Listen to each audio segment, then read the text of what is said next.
Hola, ¿cómo están todos? Mi nombre es Daniel Eduardo Álvarez Amado. Yo soy neurólogo pediatra, estoy a cargo de la Clínica de Trastornos de Neurodesarrollo del Hospital Infantil de México Federico Gómez. El día de hoy, pues vamos a platicar acerca de los problemas de atención, especialmente en la edad escolar, aunque realmente vamos a platicar un poquito de cómo puede variar estos problemas de atención conforme va pasando las edades y cómo podemos llegar a fomentarlas o qué hacer cuando realmente tenemos algunos problemas. Pues no tengo ningún conflicto de interés que declarar. Pues como les menciono, los temas a tratar, pues los vamos a dividir básicamente en tres, que son los tres puntos importantes que quiero dejarles después de que ustedes escuchen esta conferencia. Básicamente les voy a explicar qué es la atención, cómo se desarrolla la atención. Después vamos a platicar acerca de los problemas de atención, cuáles son los problemas de atención, qué hacer al respecto. Y lo último, pues básicamente, cómo podríamos en algún momento dado fomentar la atención en algunos niños si no estamos 100% seguros si pueden llegar a tener problemas o para tratar de eventualmente prevenirlos o prevenir su severidad. Pues vamos a empezar con qué es la atención y pues la atención es lo que nos da la capacidad para concentrarnos en una cosa a pesar de todas las cosas que pueden distraernos. Entonces ocurren muchas cosas a nuestro alrededor. Nosotros podemos caminar en la calle y realmente nos podemos llegar a no tener que tropezar con los postes de luz o podemos escribir un informe del trabajo o los niños hacer su tarea a pesar de que a veces la televisión está a todo volumen en la otra habitación o que alguien está platicando en la otra habitación. Entonces básicamente eso es poner atención. Para los niños, prestar atención es realmente fundamental para el aprendizaje y el éxito académico y social en la escuela. Si un niño no presta atención al maestro, pues es difícil que pueda aprender los pasos y hay que recordar que en escuela, especialmente en la edad escolar, pues cada una de las pasos que se van realizando para poder aprender a restar, yo tengo que aprender a sumar, para poder aprender a multiplicar, yo tengo que saber sumar, etcétera, etcétera. Entonces es como un aprendizaje escalonado que yo tengo que ir consiguiendo y que es importante para ello poder poner adecuadamente la atención debida. Pues, ¿cómo se desarrolla la atención? Pues realmente todos los niños nacen de forma muy temprana con una atención que es llamada orientada por estímulos. Es decir, que cuando hay un estímulo que le llama la atención al recién nacido, pues él pone su atención en ese estímulo. Si escucha un ruido, lo mira o va a girar la cabeza hacia él. Y este tipo de atención es básicamente involuntaria. El niño básicamente está tratando de buscar hacia dónde poner la atención y hacia dónde realmente le están haciendo algún ruido o está escuchando un estímulo que no había escuchado antes. A medida que los bebés crecen, pues empiezan a poder concentrarse voluntariamente en las cosas durante periodos cada vez más prolongados. A esto se le llama atención sostenida. El desarrollo y la mejora continua de la atención sostenida continúa a través de la infancia y básicamente se va desarrollando a lo largo de nuestra vida. Entonces tenemos varios periodos en donde se desarrollan distintos niveles de atención. La primera atención es la que acabamos de platicar, es la atención fugaz, en donde el niño se distrae fácilmente y pasa de llamarle la atención a un estímulo a llamarle la atención rápidamente a otro. A los 1 y a los 2 años tenemos una atención que es rígida, es como muy concentrada en algo. El niño puede concentrarse en una tarea de su propia elección, pero no puede tolerar que un adulto lo interrumpa. Entonces, pareciera que son como muy obstinados y caprichosos porque ellos quieren estar haciendo lo que ellos quieren estar haciendo. A los 2 o 3 años desarrollamos algo que se llama la atención de un solo canal, en donde el niño va a empezar a poder poner atención a una cosa y escuchar instrucciones sobre otra al mismo tiempo. Tiene que hacer lo que el uno o el otro o el adulto le puede dar una instrucción. En algún momento dado puede el niño detener su actividad, escuchar al adulto y luego volver a la tarea lectiva. Entonces eso es bien importante. El niño se detiene cuando le dan una nueva instrucción y puede continuar haciendo lo que está haciendo sin ningún problema. Y más o menos a los 3 o 4 años el niño está empezando a controlar gradualmente su propio foco de atención, pero todavía puede concentrarse en una cosa a la vez, la tarea o la instrucción no relacionada. Sin embargo, ahora él mismo puede cambiar su enfoque de atención de una cosa a otra. Entonces es como un punto importante a tomar en cuenta. El niño ya empieza a tener como esa voluntad de, bueno, yo le quiero poner atención a una cosa y después le voy a poner atención a la otra. A las 4 o 5 años se desarrolla la atención de dos canales en donde puede realizar una tarea y comprender una instrucción al mismo tiempo. Su capacidad para concentrarse puede ser corta, pero se le puede enseñar ya en grupos, ¿no? Ya puede empezar a tener actividades grupales, hacer juegos en grupos en donde ya puede esperar su turno y poner atención a lo que otros están haciendo mientras le está poniendo atención a su propio juego. Y luego a los 5 o 6 años llega la atención de 2 canales que está bien establecida y donde puede entender distintas situaciones en distintas personas y básicamente es la atención que nosotros esperaríamos que ya tengamos cuando llegamos a la vida adulta. Entonces es bien importante tomar en cuenta que existe una parte voluntaria de la atención que se llama funciones ejecutivas. ¿Y cómo pensar en estas funciones ejecutivas? Pensemos en una orquesta en donde hay un montón de músicos que tienen que empezar a ejecutar sus acciones en debidos tiempos y llevar un ritmo adecuado para que la música se pueda escuchar adecuadamente. Entonces, cada uno de los miembros de la orquesta es experto en su área y sabe en qué momento debe de hacer las cosas, pero hay alguien que las está dirigiendo, el director de la orquesta. Entonces, las funciones ejecutivas es ese director de la orquesta que le dice a cada uno de los instrumentos cuándo tiene que activarse y cómo tiene que activarse y que todo esté funcionando de forma rítmica. Si no tenemos ese director de la orquesta, ¿qué es lo que empieza a suceder? Pues empiezan a los músicos, a pesar de que son expertos en su área, empiezan a descoordinarse en lo que están haciendo y entonces empieza a producirse un problema. Entonces, estos procesos de funciones ejecutivas son los que nos permiten concentrarnos en las tareas y a los niños les permite elegir hacer algo cuando no es tan divertido y aun cuando realmente no lo quieren hacer. Entonces, a veces hay algunas tareas, especialmente cuando estamos en edad escolar, en adolescencia, que no necesariamente es algo que el niño quiere dedicarse el resto de la vida o no le parece divertido. Entonces, le dificulta mucho ponerse a atención y entonces es importante tener un adecuado desarrollo de las funciones ejecutivas para poder planificar y controlar esos impulsos que le hacen no quererle poner atención a lo que realmente tiene que ponerle atención en ese momento. Estos procesos de atención están controlados especialmente en la corteza cerebral, en un área que se llama prefrontal. Entonces, es en el área frontal, específicamente en el área prefrontal del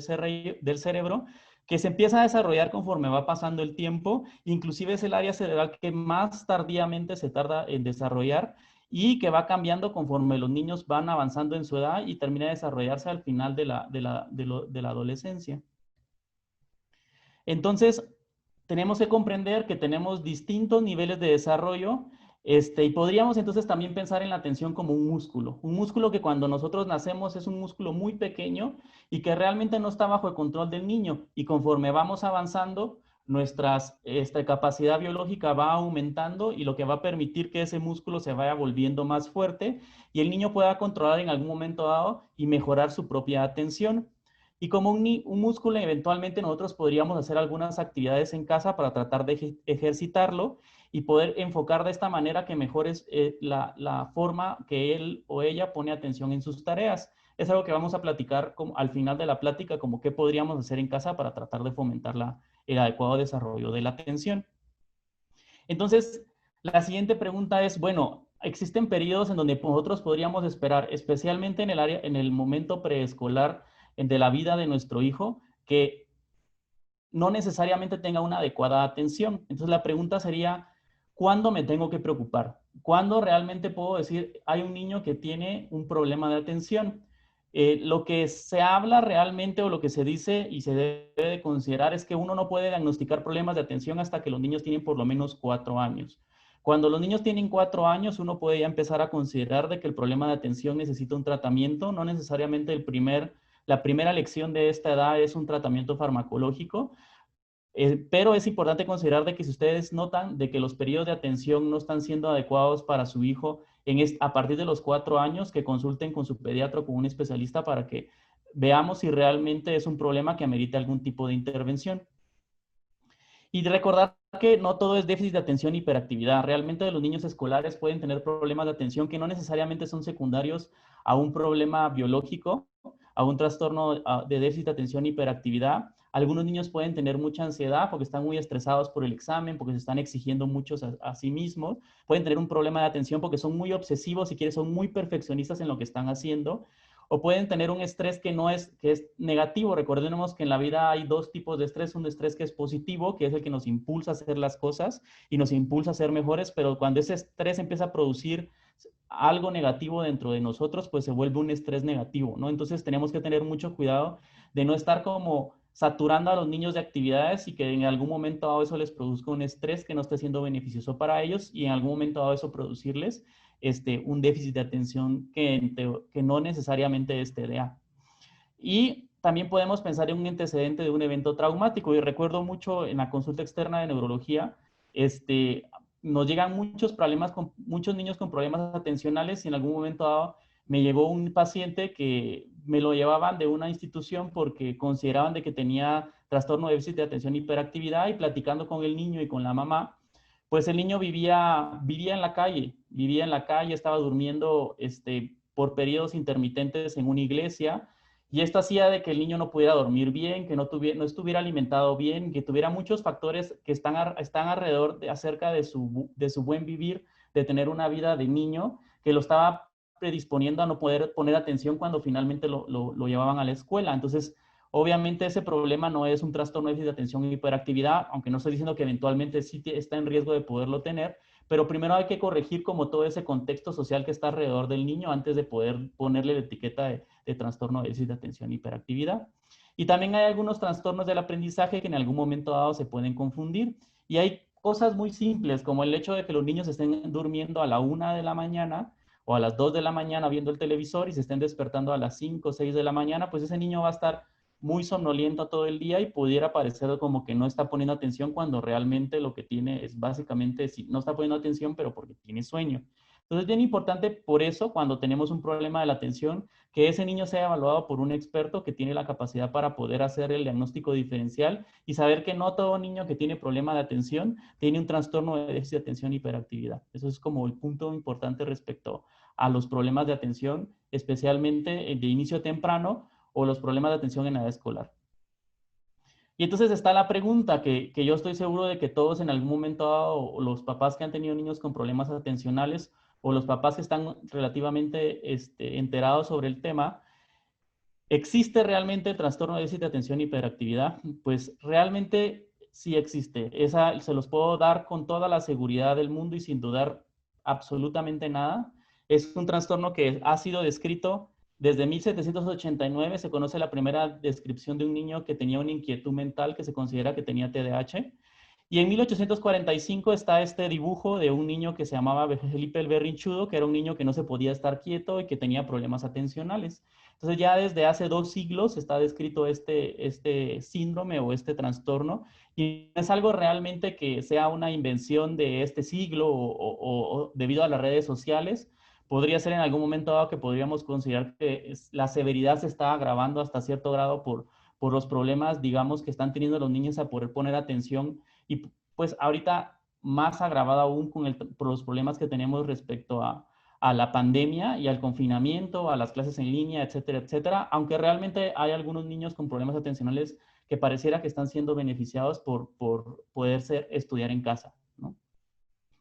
Y entonces esto es un poquito de la historia. En 1907 ya se empiezan a describir los síntomas de TDAH, pero es realmente un diagnóstico una enfermedad que se ha ido mejorando la forma que la conocemos. Antes pensábamos que el trastorno de déficit de atención podría llegar a ser como un problema, digámoslo, moral, en donde lo que le faltaba al niño era echarle ganas y que no le podía poner atención porque básicamente no quería, pero realmente se ha ido descubriendo conforme el tiempo de que no es un problema que realmente tenga que ver con un problema del comportamiento como tal, o como un problema en el sentido de que el niño se está portando mal porque él quiere hacerlo, o los papás no han hecho algo de forma correcta y por eso tiene trastorno de déficit de atención y hiperactividad. No, lo que hemos ido descubriendo al pasar de los años es que los niños que tienen TDAH son niños que tienen un trastorno biológico. Como pueden ver en lo que les pongo, en el 1966 es que realmente se empieza a ligar los problemas atencionales al trastorno de déficit de atención y hiperactividad, porque antes solo se hablaba de la hiperactividad como tal. Y los últimos criterios del Manual Diagnóstico y Estadístico de Trastornos Mentales, que es del 2014, pues ya habla como de 3 tipos de trastorno de déficit de atención y hiperactividad. El tipo con predominio que es predominantemente impulsivo, el que es predominantemente inatento, y el que tiene un predominio mixto, que tanto es hiperactivo como es inatento. Entonces, realmente es difícil muchas veces, porque yo sé que hay muchos mitos, hay mucha gente hablando de mucha información en el internet y en las redes sociales y por los mensajes en el WhatsApp y por etcétera, etcétera, pero realmente es un diagnóstico que sí no se debe dar a la ligera, pero que definitivamente es un problema que es como, podríamos pensarlo como cuando alguien tiene una depresión crónica. Cuando alguien tiene una depresión, yo puedo estar triste un día, yo puedo estar triste un día porque me sucedió algo malo en mi trabajo, en donde ustedes quieran, con mi esposa, pero realmente que yo esté triste de forma transitoria no significa que yo tenga depresión, pero la depresión crónica es un estado constante en donde no le podemos decir a un paciente que tiene una depresión clínica, solo anímate, porque solo animarse realmente no le va a ayudar a resolver el problema. Entonces, un niño que es inatento, decirle, pues échale ganas, pon más atención, no le va a resolver el problema. Necesitamos buscar una intervención, dependiendo de la edad, decidir si es una intervención psicoeducativa o farmacológica, y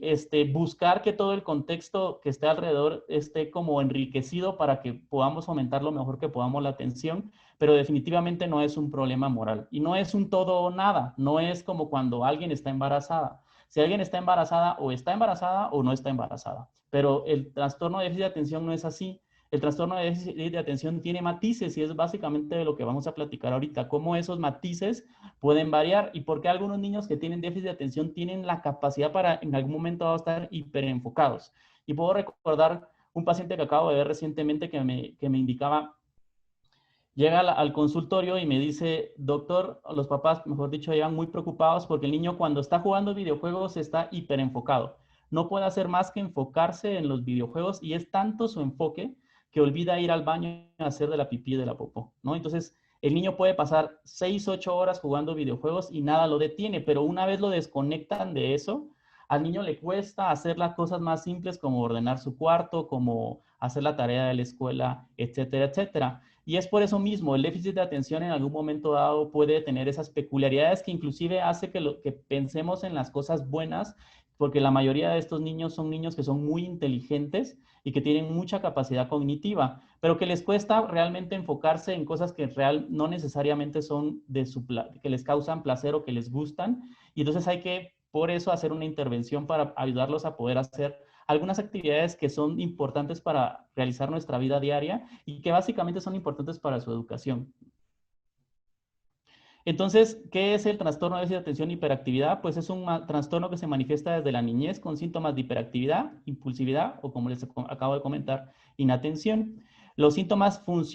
afectan al final la función cognitiva, académica, del comportamiento emocional y social. Y eso es bien importante considerarlo. Un paciente que tiene periodos cortos de inatención, probablemente porque esté desvelado, probablemente porque esté muy ansioso, no necesariamente va a tener estos problemas en distintos ámbitos de su vida, en la casa, en la escuela, con sus amigos. Entonces es bien importante que esa afectación debe de estar presente para que nosotros podamos hacer el diagnóstico. Su prevalencia se estipula en algunos estudios, en el último metaanálisis, de 7.2%, aunque estudios más extensos con una N más grande han hablado de que es del 8.7 al 15.5%. Y en uno de los pocos estudios realizados aquí en México, en Jalisco, pues encontró una prevalencia calculada de 9.11%. Entonces no es un estudio, perdón, una enfermedad o un trastorno que afecte solo a los países industrializados o solo a las personas de raza blanca, o solo a las personas que tienen económicamente una capacidad muy grande.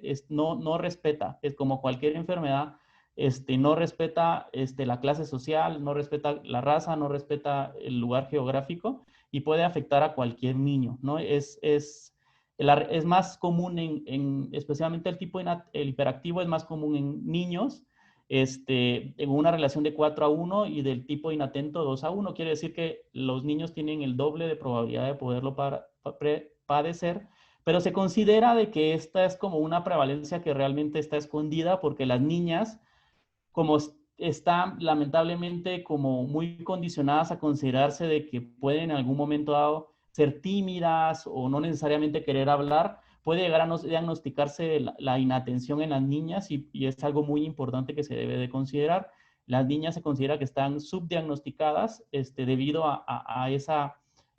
condición en donde en muchas veces no nos damos cuenta que tienen un problema de inatención porque consideramos que son tímidas o porque realmente no tienen como esta manifestación que muchas veces pueden llegar a tener algunos niños, aunque no todos, en donde están hiperactivos y se están levantando de la mesa y se pueden llegar a no poder estar quietos en un solo lugar. Entonces, como que eso hace que el síntoma o la manifestación clínica sea más como obvia o más fácil de causar una disrupción en el hogar. En cambio, un niño que es inatento, perdón, podría en algún momento dado pasar en la casa sin ningún problema realmente de comportamiento, pero tener realmente muchos problemas en la escuela o para poder hacer sus actividades diarias. ¿Con quién puede coexistir el trastorno de déficit de atención y hiperactividad? Pues hay muchos diagnósticos, entre ellos está el trastorno negativista desafiante, que son estos niños que realmente desafían mucho a la autoridad. Muchos niños con trastornos conductuales, en algún momento también podemos ver tanto pacientes que tienen trastorno de déficit de atención y hiperactividad, pero que también tienen ansiedad. No que la ansiedad les esté provocando la inatención, entonces sí puede existir como junta, igual que podemos tener niños que en un 30% puedan llegar a tener depresión, problemas del aprendizaje, y pueden coexistir con algunos otros problemas del neurodesarrollo, como el trastorno de la coordinación motora, el trastorno del espectro autista, trastornos del sueño y la discapacidad intelectual. Entonces, eso es lo difícil realmente del diagnóstico del trastorno de déficit de atención y hiperactividad. Por eso no es que cualquiera pueda hacerlo, y es importante saber que el diagnóstico no hay eso es lo que lo hace más difícil. El diagnóstico se basa en lo que ustedes como papás nos cuentan, en lo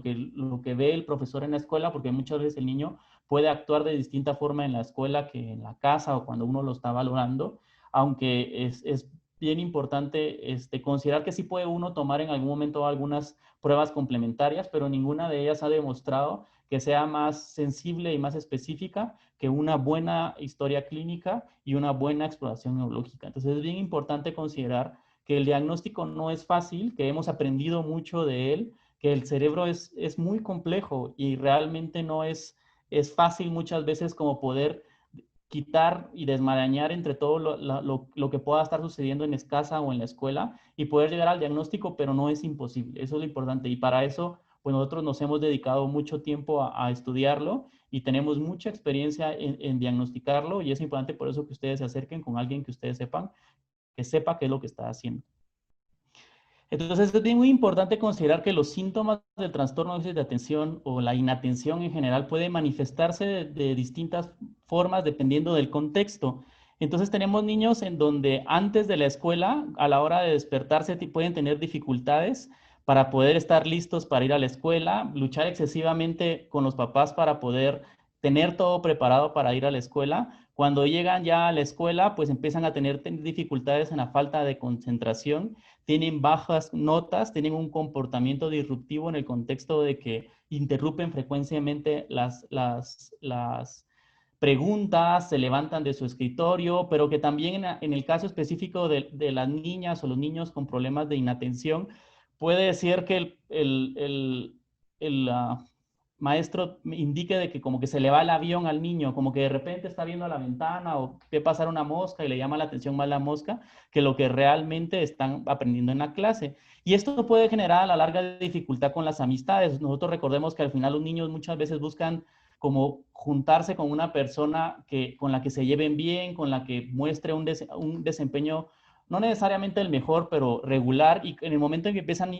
como a etiquetar a los niños como que tienen dificultades, puede en algún momento dado producir, sin que realmente la maestra se dé cuenta, una alienación del niño o de la niña, que como igual vive en su mundo de la imaginación, no necesariamente le molesta, pero a la larga sí puede llegar a provocarle muchos problemas. Y después de la escuela, si va a hacer algún deporte, si va a algún club, si lo llevan a taekwondo o a algún otro lugar, pues puede tener también dificultades para obedecer las órdenes, para hacer lo que se le está diciendo. Le puede dificultar mucho completar la tarea desde que no apuntó cuál era la tarea o la maestra le apuntó qué tenía que hacer para hacer la tarea, pero no les dijo nada a ustedes. Y puede también en algún momento dado tener algunos comportamientos de riesgo y lesiones, pues puede ir caminando en una calle y no poner atención de que el semáforo está en verde y que debe de parar, o en algún momento dado golpearse o tener alguna lesión, y tiende a quedarse sentado durante la cena, especialmente el inatento, sin realmente poner atención a lo que está haciendo la familia, o en el caso del hiperactivo, pues se levanta de la mesa cada rato y le cuesta mucho como permanecer contener el impulso y quedarse sentado en la comida para poder comer sin ningún problema, ¿no? Y a la hora de dormir, pues puede tener le cuesta mucho detener las actividades, por eso es bien importante que si ustedes tienen un niño con un trastorno de déficit de atención y hiperactividad, que empiecen como a bajarle las revoluciones a partir de las 7 al 8 de la noche, como que el estímulo de las pantallas sea mínimo, empezar a hacer actividades que lo relajen, que le asienten un poquito su hiperactividad. Esto puede a la larga provocar problemas en la interacción con hermanos, especialmente si duermen en el mismo dormitorio. Se van a estar saltando a su cama, no lo van a dejar dormir. Y en general le cuesta mucho prepararse para dormir, levantarse, ir a cepillarse los dientes, etcétera, etcétera. Y en general, como les mencionaba, pues tranquilizarse y quedarse dormido, pues es una lucha para los papás. Y mantenerse dormido aún más. Son niños que a veces se levantan a las 2 de la mañana y están ahí que quieren correr, que quieren jugar. Y entonces tenemos un montón de síntomas continuos que son distintos en el transcurso del día. Eso es como, no, como les mencionaba, el trastorno de déficit de atención y hiperactividad no es un todo o nada, no es lo tengo o no lo tengo y tengo la misma manifestación clínica todo el tiempo, sino que puede ir variando dependiendo del contexto. Y lo que lo hace más difícil o más complejo es el hecho de que también puede variar en el tiempo. Entonces yo puedo tener un preescolar donde la intensidad y la duración de los juegos se ve reducida porque realmente no le puede poner atención a los juegos y cambia de uno al otro, tiene una inquietud motora, es muy hiperactivo y muy impulsivo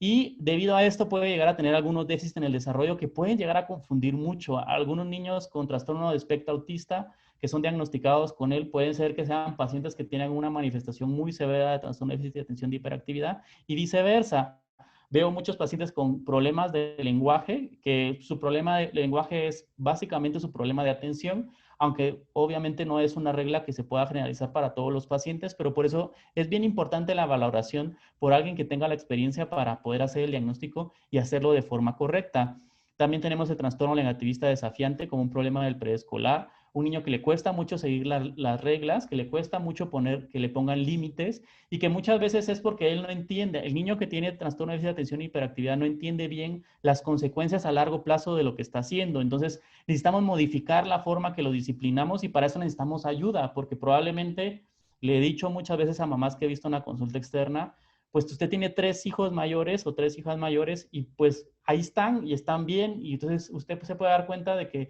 las reglas que les puso, lo que hizo que pues llevaran un desarrollo hasta de lo que más se pudiera hablar de normal o de típico, y pues las reglas que está utilizando con su bebé en este momento no le están funcionando, necesitamos buscar ayuda para que nos ayude a buscar reglas que estén acorde y que él las logre entender qué es lo que está sucediendo y cuáles son las consecuencias. Y pues como les había mencionado, pues podemos tener problemas para la adaptación social. En los niños escolares, pues se van a distraer fácilmente, van a tener inquietud motora, pero no tanto como los preescolares, y van a tener un comportamiento impulsivo y disruptivo. A veces hay algunos pacientes que, la manifestación de hiperactividad no necesariamente es motora, sino la manifestación clínica, al contrario de lo que uno creería, pues no dejan de hablar. Todo el tiempo están hablando y hablando y hablando y están platicando de todo lo que les pasó en el día y no pueden como mantener el impulso de escuchar a dos adultos hablar porque inmediatamente interrumpen la conversación y están hablando y hablando y hablando. Y esto pues eventualmente puede provocarles trastornos específicos del aprendizaje que pudieran llegar o no corregirse dependiendo del grado de severidad una vez inicia con el tratamiento. Comportamientos agresivos que, como les voy a mencionar más adelante, habría que ver si se priorizan primero ellos antes de priorizar el trastorno de déficit de atención y hiperactividad. Y algo que es muy importante y es el que quisiera recalcarles mucho, que es la situación del baja autoestima y de las emociones del niño que tiene trastorno de déficit de atención y hiperactividad. Porque muchas veces nos enfocamos en los problemas de comportamiento, en los problemas de inatención, pero olvidamos de que muchas veces esos niños, especialmente cuando el diagnóstico se ha hecho muy tardío, y hace poco vi a un niño que me dijo, doctor, yo no voy a poder hacer nada porque pues no sirvo para nada, porque ese es el feedback que ha tenido todo el tiempo antes de empezar el tratamiento y a pesar de que llevaba 8 meses y que ha mejorado muchísimo con su tratamiento, él simplemente no logra quitarse la etiqueta que muchas veces durante muchos años los maestros, los papás, los hermanos, los amigos le han puesto de, no, es que tú no lo vas a poder hacer. Entonces hay que trabajar mucho en eso, ¿no? Por eso yo soy muy partidario de no dar solo tratamiento farmacológico, sino que realmente debe de haber un acompañamiento por un experto dependiendo de cuáles sean las comorbilidades que veamos y que depende de cada paciente, ¿no? Pero es bien importante que el fármaco no necesariamente va a resolver todos los problemas y el fármaco definitivamente no va a resolver los problemas de autoestima.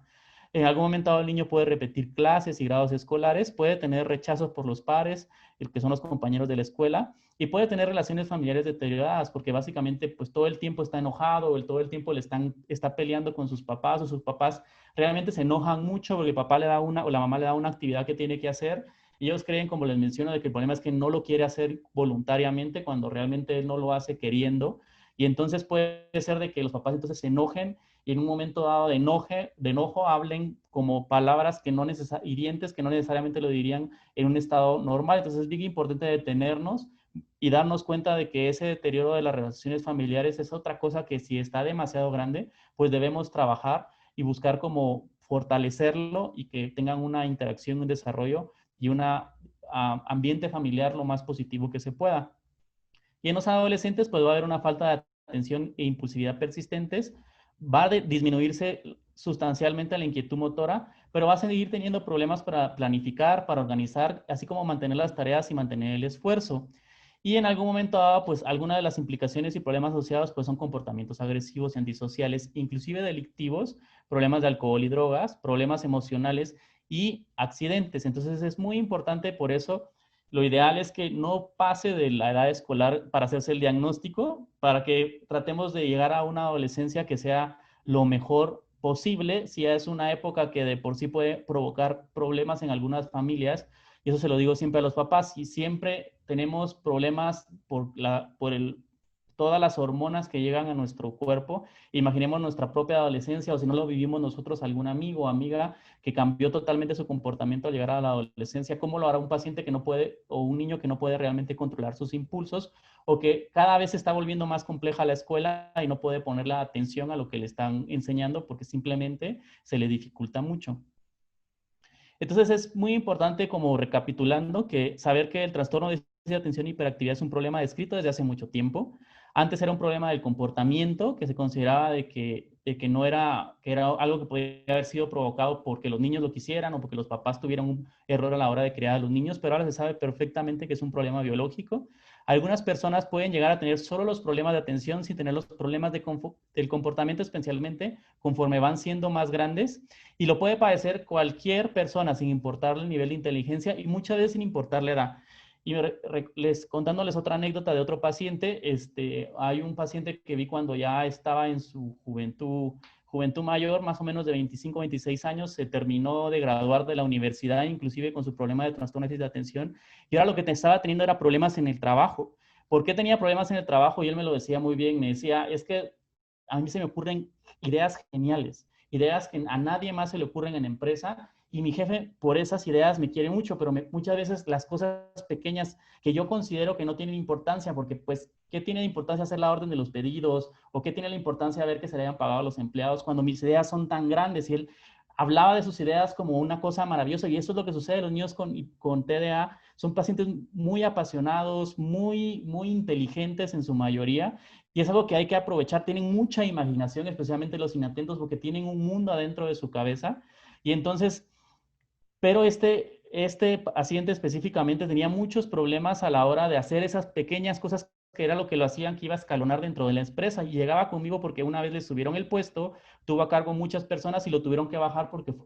fue un total desastre a la hora de organizar, porque si él no se podría organizar a sí mismo, ¿cómo iba a organizar a otro montón de gente? Y llegó como diciéndome, realmente necesito ayuda porque me están ofreciendo otra vez subir de puesto y si yo no me organizo, ya leí al respecto y me di cuenta de que tengo trastorno de déficit de atención y hiperactividad, lo tuve toda mi vida y pues sí, logró terminar la universidad, logró terminar su carrera, pero ahora conforme la complejidad de las cosas estaba avanzando, pues le estaba teniendo muchas dificultades y eso es lo que nos tenemos que dar cuenta. El paciente con trastorno de déficit de atención no es un switch on-off en donde la atención está o no está, lo vuelvo a recapitular, sino que a veces puede ser que en algunas cosas en específico ponga muy bien atención y tenga inclusive un hiperenfoque, pero en las cosas que pueden en algún momento o no llamarle la atención es donde tiene muchas dificultades. Y como les decía, pues puede tener un rango muy diferente de características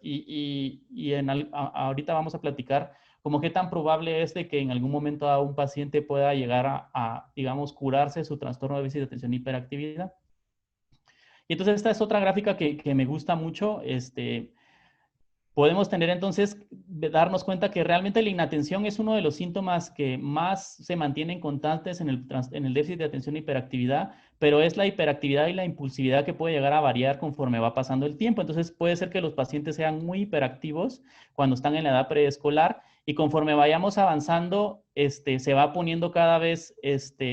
más alto o más bajo dependiendo de qué es lo que estemos viendo. Entonces empezamos con una hiperactividad y que está relativamente alta y que va disminuyendo conforme va pasando el tiempo, al igual que la impulsividad, pero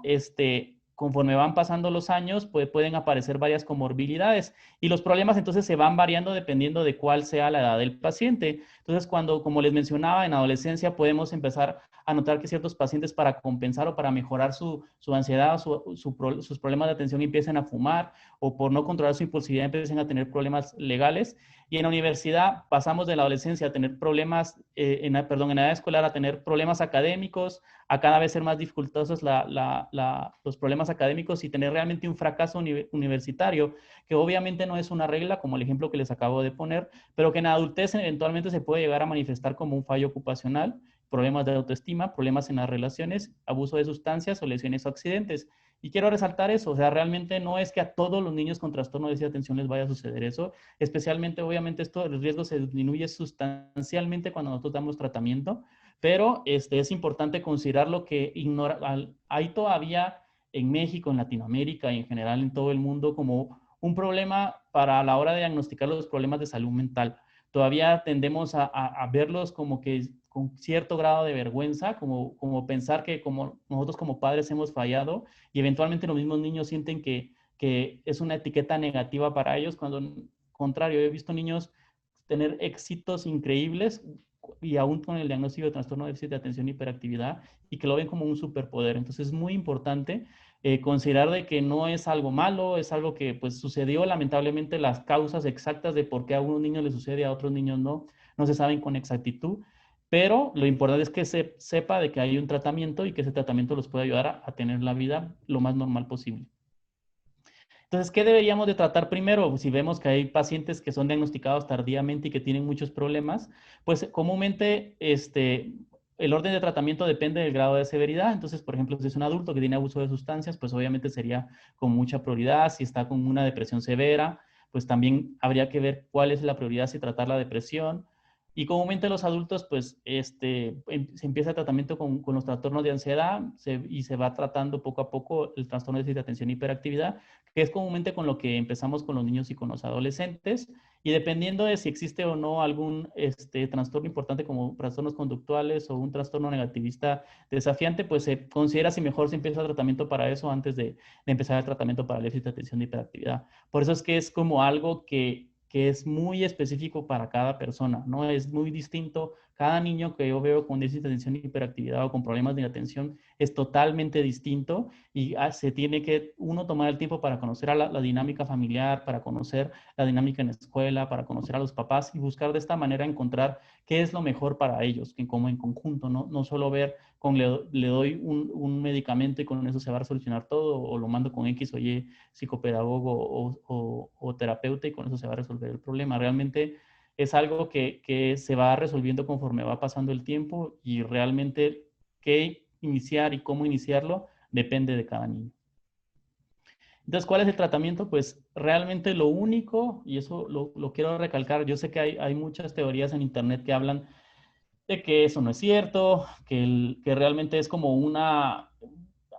complot de las casas farmacéuticas, pero no hay evidencia científica rigurosa durante muchos años demostrado que el déficit de atención no se pueda curar con otra cosa que no sea con farmacoterapia. Por eso lo pongo aquí en negrillas y en mayúscula, porque realmente este es el eje central, especialmente a partir de la edad escolar para el tratamiento. Como le digo, uno podría valorar si no inicia necesariamente a tratar el trastorno de déficit de atención y hiperactividad dependiendo de cuál sea la comorbilidad o cuál sea el trastorno que esté asociado, pero definitivamente en pacientes escolares, adolescentes y adultos, lo único que va a mejorar la impulsividad, la inatención o la hiperactividad, cualquiera que sea lo predominante, va a ser el tratamiento farmacológico. ¿Qué tratamiento empezar? ¿Cómo empezarlo? Pues eso depende de cada especialista. En mi caso de neurólogo pediatra, pues mi experiencia me habla de qué es lo mejor dependiendo de cada paciente, pero yo sí les puedo decir que soy muy partidario de ser claro con los papás y decirle no hay una pastilla mágica que vaya a resolver todos los problemas. Hay un montón de cosas alrededor, como lo que acabamos de comentar ahorita, que hay que trabajar en ello. Entonces, yo soy muy partidario de dar la farmacoterapia, pero también hablar de psicoeducación, de modificación conductual y de dar tratamiento cognitivo-conductual. Eso es como sumamente importante, que hay un montón de cosas alrededor, desde problemas de la autoestima, como les acababa de platicar, que es tal vez, siento que un problema que está muchas veces ahí escondido y que no necesariamente se platica lo suficiente cuando se habla de TDA, como problemas emocionales, problemas entre sus compañeros, que sí se ha demostrado que la psicoterapia, la modificación conductual y el tratamiento cognitivo-conductual pueden llegar a ayudar y no necesariamente ayuda tanto la farmacoterapia. Entonces, de todos los niños que son diagnosticados con trastorno de déficit de atención y hiperactividad, es una pregunta que me hacen mucho los papás. Doctor, mi niño va a necesitar un tratamiento toda su vida. Mi respuesta comúnmente es, yo les aconsejaría, dependiendo de qué carrera siga en la universidad, que por lo menos terminando la prepa, dependiendo de la carrera, si es algo que él siente que no le cuesta poner la atención, las materias de la carrera no necesariamente tienen un eje, una base en donde van a haber muchas materias que no le gusten. Entonces, yo sí las continuaría por toda la universidad, dependiendo, como les digo, de cuál sea el currículum de la materia o si van a hacer algo técnico, pues si lo técnico son materias muy relacionadas y que a él le gustan y le apasionan mucho, pues podría ser en algún momento dado que se valore quitar el medicamento si él se considera que tiene la maduración, si esto es lo suficientemente maduro para poder aceptar que en algún momento dado sí lo necesita, pero en la mayoría de los casos mi consejo es, yo les diría, dependiendo de la carrera, al final de la universidad y como les acabo de comentar, dependiendo de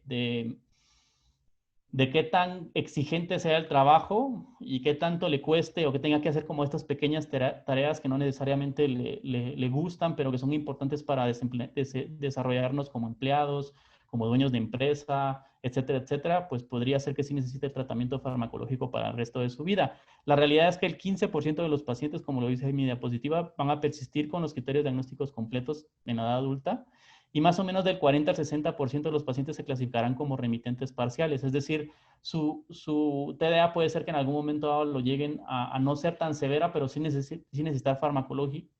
tratamiento farmacológico. Y eso nos habla de que solamente de un tercio a un cuarto de los pacientes llegan a no necesitar el tratamiento, a realmente llevar una vida sin tratamiento farmacológico. Y entonces, como le digo, no es una receta de cocina donde 1 más 2 es 2 y todo queda como perfectamente encasado, sino que realmente depende de cada uno de los niños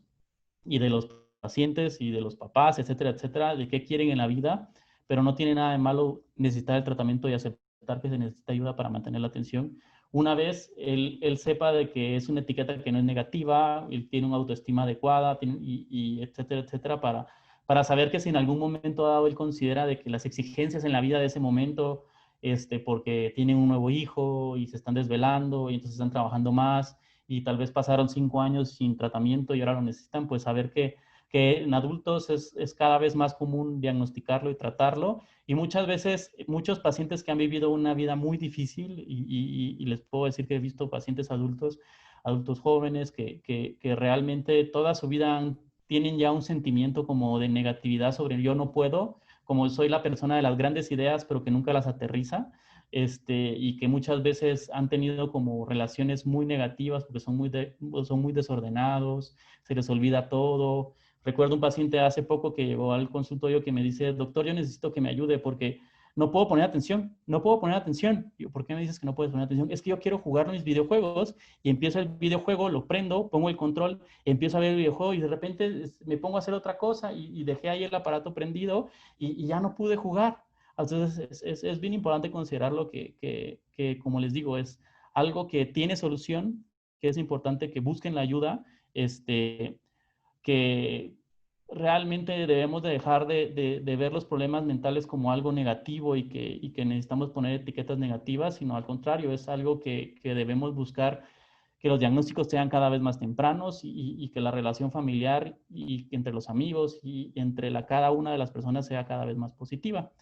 Bueno, entonces para concluir quisiera terminar esta plática hablando de cómo realmente podemos fomentar el desarrollo de la atención. Pues lo primero es leyendo libros. Es sumamente importante. Los libros ayudan para muchas cosas y entre esas cosas ayudan para la atención. Y realmente podemos empezar a leer desde que los niños son bebés y son niños muy pequeños. pueden empezar leyéndole, señalando las cosas interesantes y las imágenes, o si en algún momento dado, por ejemplo, es una imagen que se pueda incluir un ruido, pues buscar hacer el ruido para que el niño la pueda repetir. Esto les va a ayudar a desarrollar sus habilidades para concentrarse voluntariamente en las páginas. Y muchas veces me he encontrado con niños con problemas de lenguaje o con retrasos de lenguaje que me han dicho, oiga, doctor, pero es que nadie nunca me dijo de que había que leerle al libro, o que había que cantarle al niño, o que había que hablarle al niño. Es bien importante entonces saber desde que desde pequeños debemos hablarle y cantar a los niños y verlos a los ojos, y que desde edades muy tempranas podemos empezar a enseñarles a leer. Entonces, a medida que los niños crecen, pueden comenzar a leer y desarrollar sus habilidades para prestar atención durante periodos de tiempo cada vez más largos. Podemos comenzar con cantidades pequeñas y ir avanzando conforme van creciendo, y extender los tiempos conforme veamos que ellos lo pueden tolerar. Una regla de oro es que podamos básicamente de 2 a 5 minutos por año por edad. Entonces, un niño de 4 años puede concentrarse de 8 a 20 minutos, pero pues hay un gran rango de variación, pues los niños se desarrollan al final por ritmos diferentes. La cantidad de tiempo de un niño de edad preescolar puede prestar atención dependerá de qué tan difícil sea la tarea. Y eso es independientemente de la edad del niño. O sea, es lo que les explicaba acerca de los problemas que pueden llegar a tener en la universidad algunos pacientes con trastorno de déficit de atención.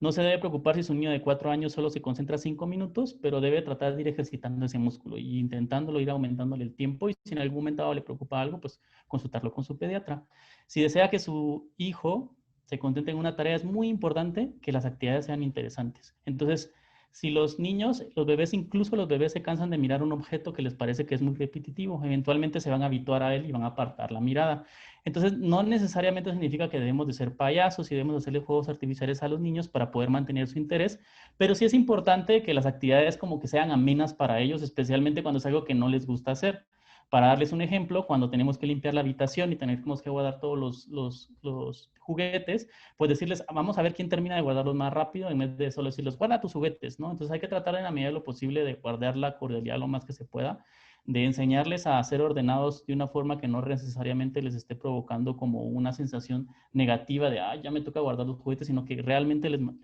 logremos que mantengamos el interés de la tarea que queremos que hagan. Y recordar siempre de que un buen trabajo,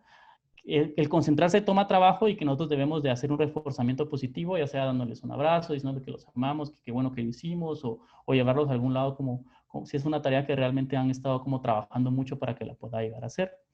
Hay que tratar de minimizar las distracciones. Eso significa que, por ejemplo, si nosotros queremos que un niño haga algo muy complicado, pues apagar la televisión, ponerle un escritorio que no tenga distractores. Si lo va a hacer en la computadora, en la tableta, asegurarnos de que no vaya a tener acceso al resto de las aplicaciones, de tal forma que lo que esté haciendo no lo pueda ignorar. Entonces, tenemos que pensar que al final la atención es como una jarra de agua que está llena y que nosotros queremos que vaya drenando poco a poco, haciéndolo más difícil, pero si encuentra algo como que le llama la atención, la vamos a vaciar y vamos a perder totalmente su atención de forma muy rápida.